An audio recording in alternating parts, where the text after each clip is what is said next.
how can the British reggae music industry move forward? You know, what needs to be done and who can make this happen? Well, what needs to be done is we need to recognise that if we don't move it forward, and when I say move it forward, if we don't get together with each other and discuss what it is, what parts we play, how we want to move forward, are the benefits in moving forward, how this might help create jobs, create legacy, create all of these things for those who come behind us, it's going to be lost. Just like when we felt back in the day that our lives started from being West Indians, when it didn't. It started from before then. And to be really honest with you, some of us only knew that we were really Africans when we saw Roots on the TV by Alex Haley. Right. So, with the British reggae industry now, do the British reggae artists, producers, promoters, radio broadcasters have a unity and do they work together? Well, for the most part, I think somewhat they do, but not in any structured way. Yeah. It's not structured, because when I felt it was structured was when there was Jetstar, Carl Palmer that had Jetstar, when Chris Cracknell and Chris Cedric were running Greensleeves, when John Gilvry,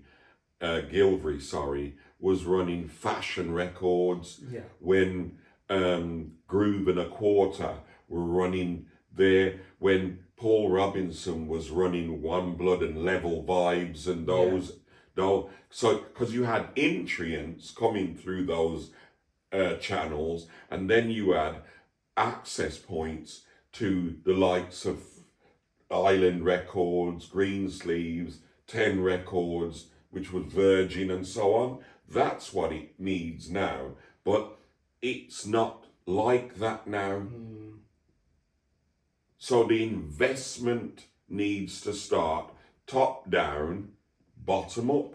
Yeah, because I do radio shows here in the UK and in Jamaica as well, and I must admit, I get records sent to me, well, downloads now or MP3s or however you want to put it, but music I get sent to me, I get a lot more coming from Jamaica than I do from British artists. Well, that doesn't surprise me. Why do you think that doesn't surprise so me? So when a British artist says to me, well, you don't play my music, and I say, well, you don't send it to me, they get a little bit upset. Well, let me go further. How many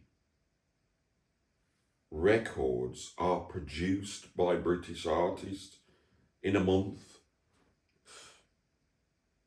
2 months? I ain't got a clue. Not 3 many, months? Not many, I would say. And you're one of the premier DJs of Birmingham. Yeah.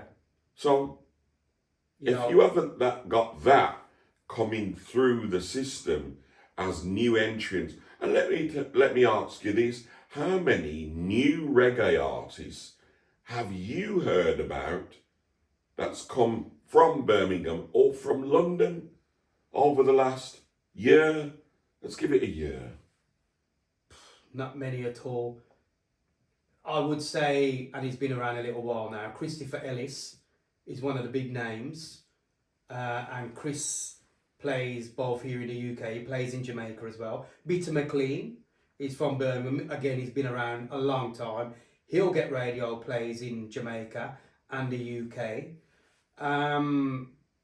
But I'd be struggling to say how many new artists have come through recently. And why do you think that is then? There don't seem to be any structure within the British reggae industry. Okay, go further. How does an artist or music get from the idea to... There's CC Foster, she's one. There's Claire Angel. She's 2. Yeah? Mm-hmm. How does the idea of a song, the idea of a musical track, get from the idea to your email?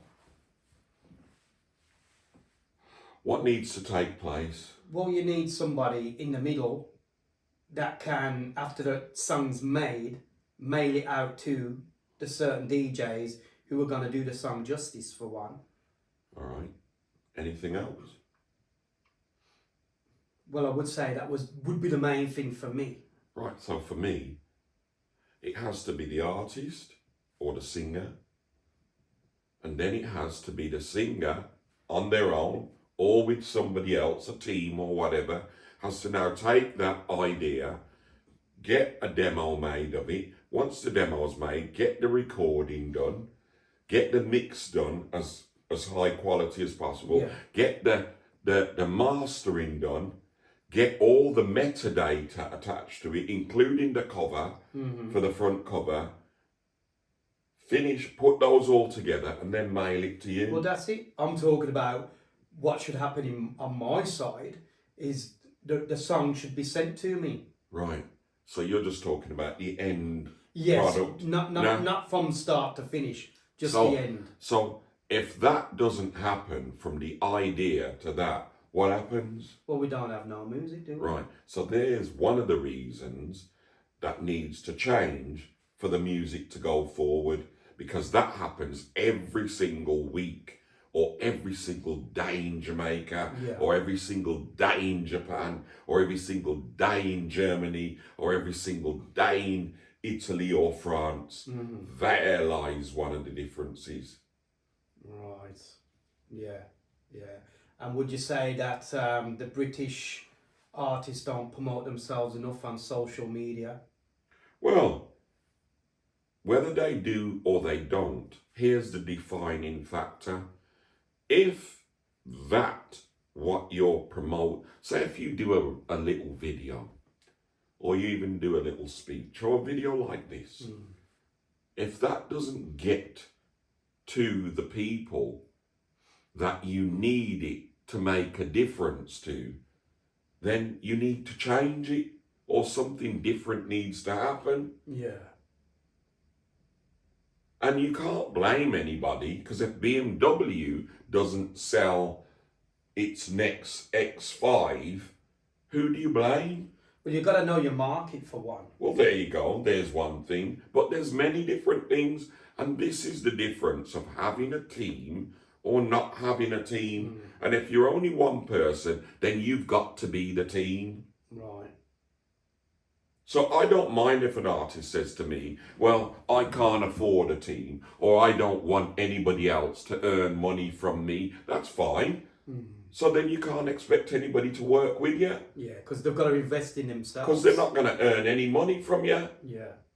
And if they're going to go and give their time, somehow, somewhere, they're going to want to make some money for it. And there's not a lot of money. Unless you're going to do the same Yeah. for them. Okay, they've got something happening. Now I'm going to spend 5 hours of my time for you. Yeah. And if you're not prepared to do that, then why should anybody do that for you? But again, I'll say there's not a lot of money in, if it's not done right anyway, in the reggae industry, is there? Well, that's right. That's why it's called an investment. Yeah. Just like when wealthy people invest in oil wells or oil fields, Yeah. and then the setting up of it, they've got to put all their money up to set up this drilling process, or they want a new Tesla car. That takes money to put that together, the investment around that. So what should they do? Should they sell it for nothing? Now that they've got it there? Or somebody bringing bananas from Jamaica or from Brazil. If you want them on your front door and you want to buy them, you've got to pay an extra bit. Of course. Haven't you? So this is business. So we've got to understand the difference between hustling Yeah. and business Yeah. and investment. and people that do know what they're doing. Yeah. Because the people that can leave England and live somewhere else are the people that you need to invest in you. Yeah. People with a bit of money, people with a know-how. So you've got to have a business plan. Well, call it whatever you like. So it's not just a case of, oh, I can sing, I'm going to put some music out there. Oh, great. Because at the end of the day, somebody's going to say, yeah, I like that, within the space of, let's give it a little bit more, 10 seconds. 10 seconds, you've got to convince somebody that they like your song. That's right. Yeah. Especially a DJ. Mm-hmm. Yeah. And another thing, and I'm not bashing British reggae music, Well, it goes for anybody. but some of the music that I've heard, the quality, the production, it's awful. Well, Not all of it. I'm not bashing British reggae. I'm not going to respond to that because I know what I think or I know what I believe. But it is for the person providing the business or the song to decide where they're going to pitch their song and what market they're going to pitch their song in. Yeah. Yeah. Because I'll tell you this, once people hear a good song, Mm-hmm. they'll do whatever they can do to get it. That's right. You know, if you look at Nesta's tune, Drop Dead Gorgeous, Look at You, wicked tune. When people heard Tyler's tune, Yeah. when people heard Wizkid's tune, why did Justin Bieber go and do the third verse or the second verse? Mm-hmm. Wizkid and Thames, why? Because he found something that he wanted to be involved in, or something to contribute to, or something which would raise his profile. Yeah. So we could talk about this for ages, because I could do a course on it. Yeah. Because we was on about money, and we know you have to have thousands of streams, which probably make you. Well, let's break it down. Let's break it down. And I'm not being accurate here, but to make 90 pence from Spotify streams, you need 1,000. Yeah. To make 90 pence, that's less than £1, 1,000 streams. And in fact, you don't start getting paid until you make 1,000 streams. Mm-hmm. So you can see where the problem comes in with investment if there's not going to be a lot of money coming back in. So, an investor might say, okay, I think there might be shows. Yeah. And if I can get some money from the shows, I'll invest. Yeah. So if you as an artist or you as a management organisation don't want to share a piece of the profits on the shows, then somebody's not going to invest. Because that's where the money is really in touring and all the shows and the merchandise and that kind of thing, more so than just selling the music, because there's no money really in selling music these days. Well, there is in high value, high quantities. You know, if you can generate 8 million streams or 1 billion streams, you're making money. That's a lot of streams. Well, that's, if you're in the business, that's what you got to be in the business for. Yeah. You got to see, I might be able to do this with this song. Mm-hmm. And if I really get out there and promote it. Right, let's, because we're here to talk about the book.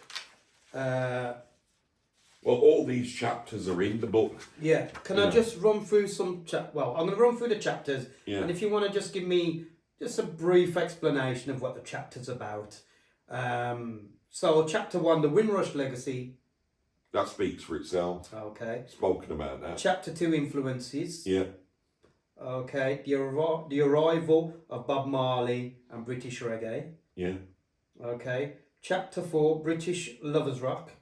Well, Janet Kay, Carol Thompson, Donna Roden, Jean Alabambo, Deborah Glasgow, Oh my. Matsy Deborah, Priest. Yeah. I could go on. Peter Spence, Mhm. Michael Gordon. Yeah. You know, just Barry Boom. Just keep going. Okay, chapter 5. The British reggae music industry gathers momentum. Well, that's how it gathered momentum from the 80s, really. That spiraled a whole gold rush of reggae, British reggae music, Yeah. and the explanations are all in there. Okay, chapter 6. This is for me, radio. Radio, well, we know what happened there, or for those who don't, what happened there was the introduction of pirate radio and how that led to the gold rush in British reggae, because pirate radio started here. Yeah, because we was playing the music. Yeah. That's right. Okay, chapter 8. Developing my music And management skills. because of pirate radio, national radio, local radio had to play more British reggae Yes, yes. because they found out that they was being left behind, Yeah. which is where you get the Rankin Miss P. This is where you had, you know, stations, ILR stations such as BRMB, Beacon Radio. All of these stations had to catch up. That's right. Yeah. We set the pace and they had to follow. So yeah, chapter 8, developing my music management skills. Well, I spoke about that. How those came through was Smiley Culture, Asher Senator, Pato Banton, Tipperary. Yeah, we talk quite a bit about the management side of things. Chapter 9, record companies and contracts. Well, I just spoke about that. We're now talking about the deals. If you don't know about deals and how to structure deals and where the profits or where the positives and the negatives can be for an individual artist or manager or the whole team, where those lie, you need to get that information and that knowledge. Yeah, it's all in the book.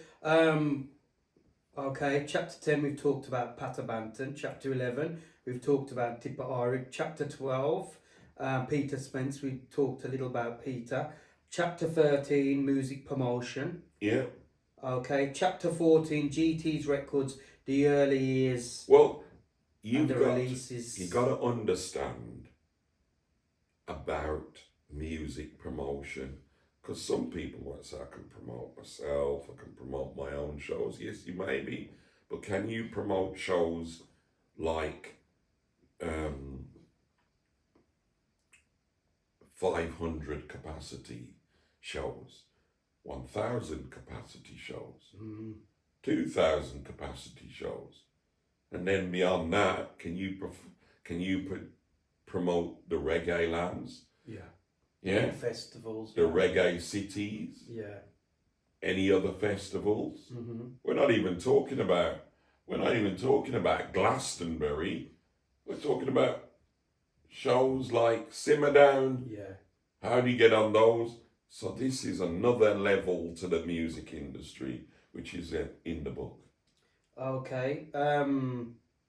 Chapter 15, my Boyz Beatz and GT's records. Well, this is when I came back into the business, and people were telling me, Go on, you say. Yeah, well, people we're said together all the time. People said to me, you cannot come back. No, I never said that. No. No. I'm not saying, I'm not even mentioning anybody. There's people that said to me, you cannot come back.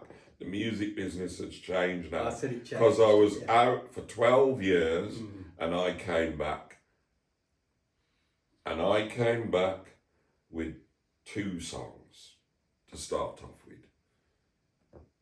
Best of Me, Lucy Tennyson, 13 years old. I Love You, Kezia Soul. Yeah? And those songs were probably 2 of the most played songs in the UK in 2014-15. And there was I was one playing. until I brought in another feature by Tipperary on both of those songs, and the rest is history. Yeah.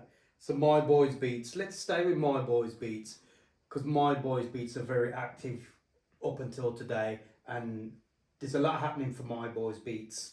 Tell us a bit about My Boyz Beatz and where we're going with My Boyz Beatz. Well, My Boyz Beatz, I think, is the production arm, the main production arm to GT's records.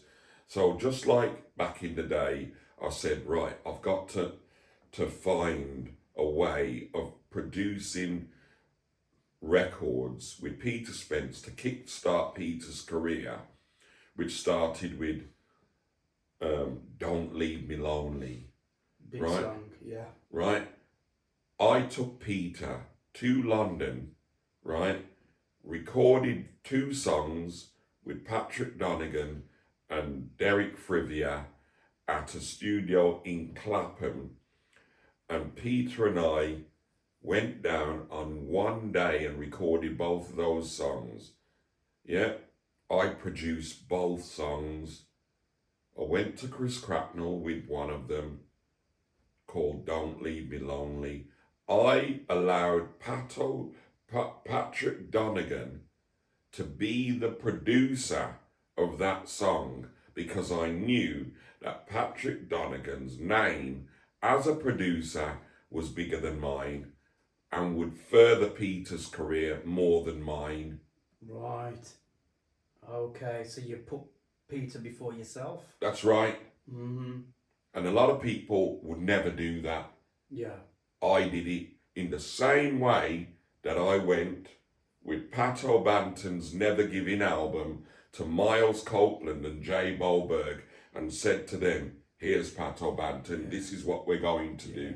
This is how we're going to promote Pat O'Banton. Yeah, so you took yourself out of the equation, you done what was best for the artist and That's the right. music.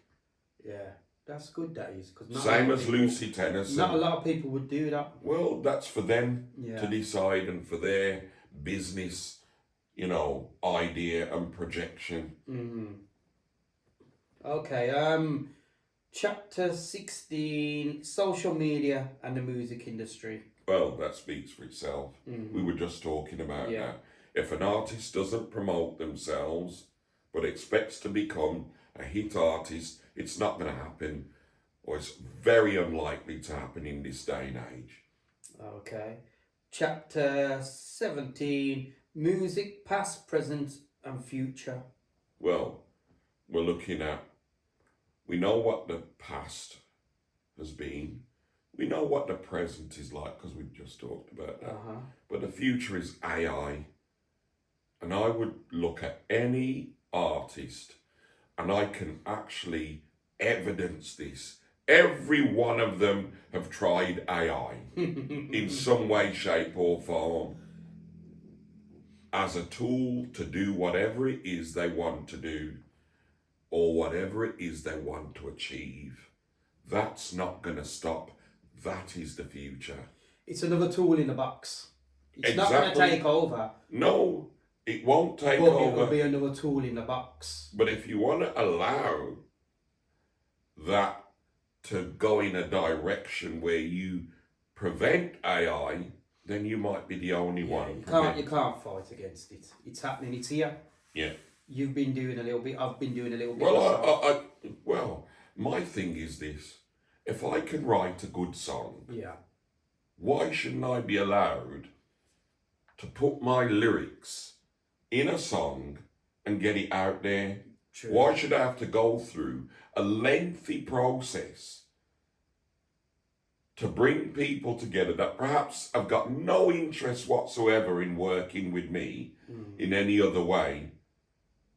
Yeah. Why should I do that? Well, you imagine as you. Because it's very costly. Yeah. Okay, that's where I was coming. Trying to put a band together, get a band in a studio and things like that. It is very costly. So if you can use your AI tools to put that music, but remember, AI is about prompting, so you've got to know your prompts. Well, you got to know what you want. Just like Yeah. I knew what I wanted when I went to London, when I started producing, I knew nobody could ever tell you that I've sat in front of them and said, "Oh, get on with it."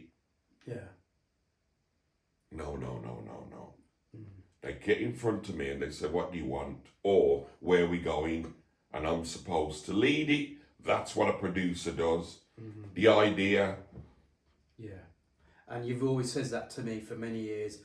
But what do you want, Richie? What do you want? What it is. You know what I mean? So you've got to know what you want to go So and if somebody else comes up with what you want, or what you get, or what your design is, whose idea is it? And if it's their idea, then they deserve all the credit that idea deserves. Yeah. And if it's yours, you get it. Yeah. And I'm a true believer in that. Yeah. AI is, like I say, another tool in the box. And it is the future. It is definitely the future. So embrace it. Say to the AI, I want to do this. Yeah. And follow the process. Yeah.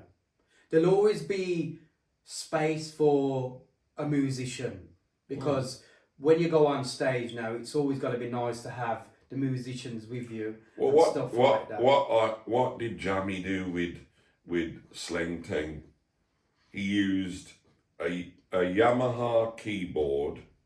Yeah. Yeah. Very simple, and he produced one of the biggest rhythms that reggae music has ever done. Yeah.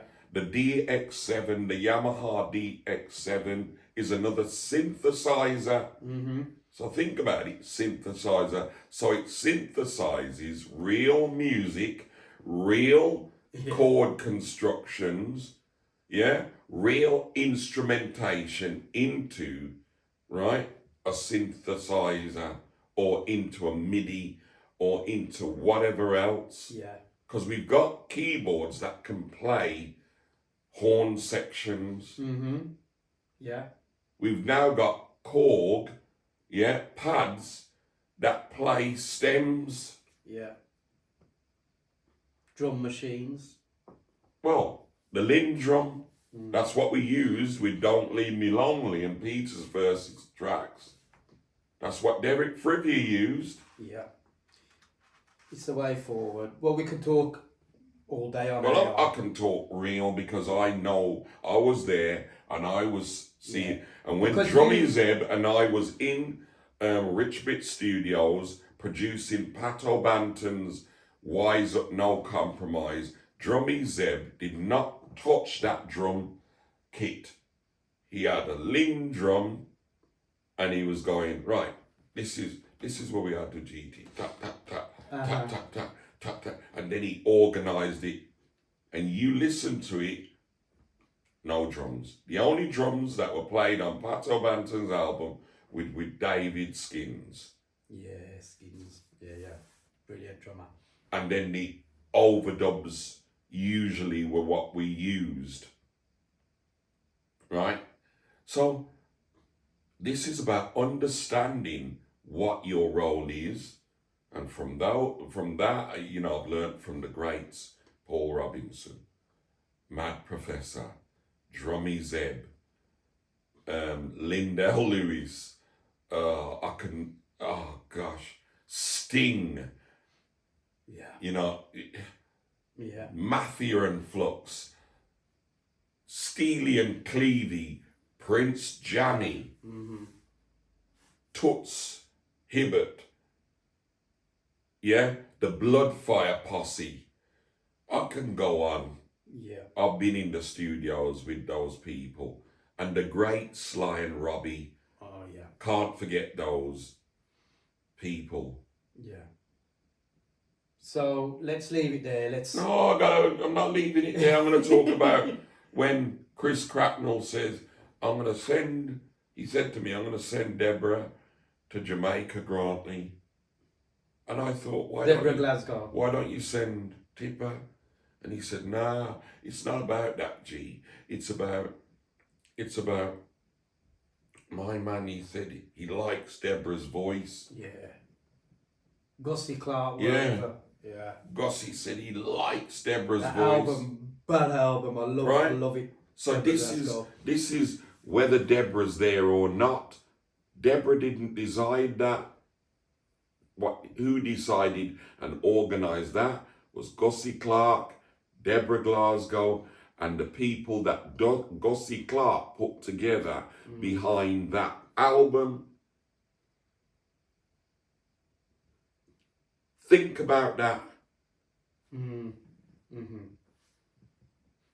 Okay, can we move on now? Yeah. Embrace AI. That's what we say. All right. Then. As a tool. As a tool. Another tool in the box. All right then. Chapter 18. Yeah. Mirrors and Makeup, the musical. Yeah, that's when I decided that in order to promote, the artists that I was working with at the time, Lucy Tennyson, Kezia Soul, Miss Aaliyah, J Beatz, I needed another tool to promote them. So the tool I came up with was doing a musical, and I engaged a guy called Ren Conway, who was quite good at the time. He was quite popular at the time with putting on plays. And I said, let's do this. And he embraced it. Peter Spence told me about Ren, and it came together. And that's where I learnt to do that then, all on my own. Yeah. So where you start is the beginning, but you don't have to remain there. You go on, ideas flourish, keep things moving. Yeah. You've never been afraid of trying. No, and putting my own money into investing in it. Yeah, you're not afraid to invest in people as well. Well, there you go. Yeah. All right then. Why read this book? And I will say this: cultural insight. Learn about the journey of second generation Windrush migrants and their impact on British music. Personal stories. Gain a unique perspective from Grantley's life and his contributions to the reggae scene. Engaging narrative experience, the heartfelt story of the genre that shaped British culture. Yeah, I mean, that's quite a lot to come behind. My question is this: when you hear a singer sing, or a manager do his work, or a producer produce records, do you think it's authentic? And if you don't feel the authenticity of it, maybe you need to question whether it's there or not. Right? When Maxi Priest sings, do you feel it's authentic? Yeah. When Tipperary delivers, is it authentic? Yeah. Do you feel it? Okay? So when I manage, do the artists that work with me feel that I've got their best interests at heart? Or do I know what I'm doing or know what I'm talking about? Yeah? So writing this book, is it authentic? Listening to me today? It's all backed up in the book. And there's lots of great pictures in there as well, with you and many, many artists. So for me, that's what's going to help the music, the British reggae music, to continue and move forward. We've got to move beyond just recording songs, writing songs. We've got to put something into the legacy so that apart from people going to school or college, when they go to university, do you pick up a book like Paul Gilroy's Policing the Crisis? Stuart Hall's Policing the Crisis. Paul Gilroy's There Ain't No Black in the Union Jack. Yeah? Or Peter Fryer. Yeah? Books by Peter Fryer on race. I've seen your bookshelf, and you showed me some very, very inspirational books that you've got on there. Well, we got to read. Yeah. Because I wouldn't have been able to start my journey as a reggae manager or in the business of reggae music without all the books that I've read. Yeah. Now this is a piece of our history because of a lot of what's you've written about in this book is what we've been through. We've lived through this time, and it's a great thing that you've documented it, because a lot of stuff that we do, it doesn't get documented, and it needs to be documented. So that means that when, and I don't want to be morbid here, but when we die, the stories will die with us if we haven't. Or someone else will tell your story. Oh, yeah. And what better way to have a story told than the person who you know went through them things. It's GT Grantley's story, but it's about the British reggae music industry. And I think in this book, from what I've found, there's a little something for everybody. There's memories in it for young artists who are wanting to come into the business, for, you know, maybe if you want to become in the management field, there's stuff in there for you as well. There's a little something for everybody in there. Definitely. So let's move on. But before we do, where can we get the book? The book can be gotten from Amazon. You know, all you got to do is put the title into the book, into the search bar. It can be gotten via my website, www.wheelerstreetproducts.co.uk, or it can be gotten from me, because I usually turn up at events and set up and sell the books. That way is probably the best, I would say, because I can have a conversation with you and I can sign it there for you as well. Yeah, so that's I got mine. So that's one of the ways. So I would say that's where you get the book. Okay, right. Let's move on then. Now I'm looking forward to this. British Reggae: A Windrush Legacy, Past, Present and Future, which is kind of a follow-on to the book. A one-day national conference, Sunday the 29th of March 2026, and this will take place at the Bank, which is 9 Lichfield Street, Wolverhampton, Yeah. WV1 1EA. Let us know the idea behind this first ever, remember that, first ever British Reggae Conference. Well, I think you got the flyer Got over the flyer, there. yeah. So I'm going to show people the flyer. Right, for starters,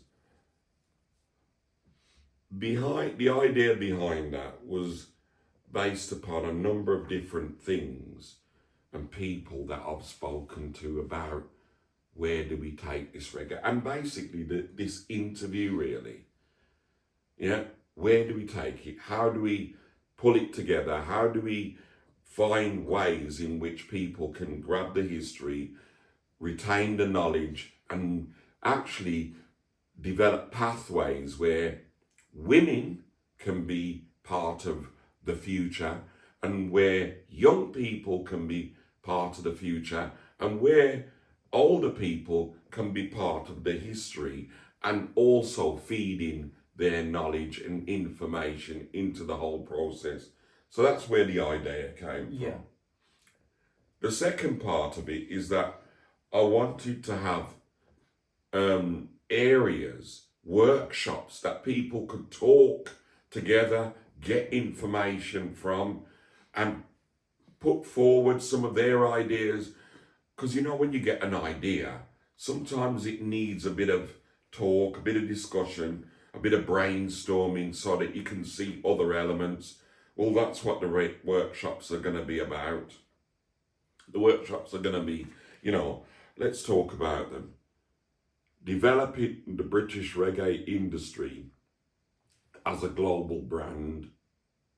So that's global reach, digital strategy, the inclusivity of it, you know, which include Reggae Land and some of the big reggae conferences or some of the big reggae festivals. Then sound system, dancehall culture, the challenges that existed back then, some of the barriers. Yeah, let's discuss those in terms of the future and how we learn from the past the present to put forward the future. Workshop 3, marketing, promotion, funding, and the next generation. Yeah, inclusion, health and well-being, social awareness and analysation, and empowerment for people like young people and women. There's a lot of knowledge out there within these individuals, but we have to kind of structure it so that we gain an opportunity to pull those people in, and to do that in a safe way. Yeah.